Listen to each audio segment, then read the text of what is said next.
कलाहांडी जिलार सदर महकुमार भवानीपाटना स्थित भवानी शंकर मंदिर में कार्तिक शुक्ल चतुर्दशी रात्रि रे पवित्र कार्तिक मास आरंभ यज्ञ मंडप एक मास धरी चली यज्ञर पूर्णाहुति होईछि।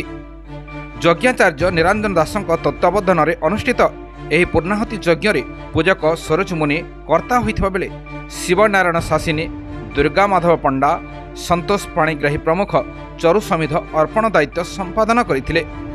मंदिरर मुख्य पूजक मनोज कुमार मुनि यज्ञ पूर्णाहुतिर तदारख करथिले। शुक्ल चतुर्दशी संध्यारे महादीप मंदिरर उपरकू टेकाजिबा परे प्रथम प्रहर आलती करा जायथिला।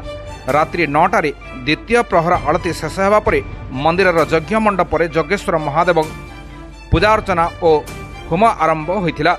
रात्रि 12 घंटा समय यज्ञर पूर्णाहुति होइथिला। तापरे मंदिर रे तृतीय प्रहर आलती होइथिला। पाहांतियारे शेष तथा चतुर्थ प्रहर आलती होइथिला।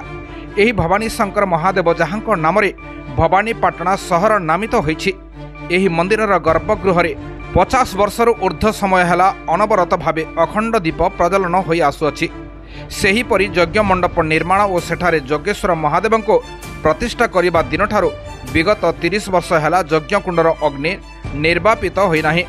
प्रतिदिन एही यज्ञकुंड रे आहुति दिया जाउछि और अग्नि रहिछंती। स्टेट हेड शिव नायकंक रिपोर्ट निर्मल टीवी।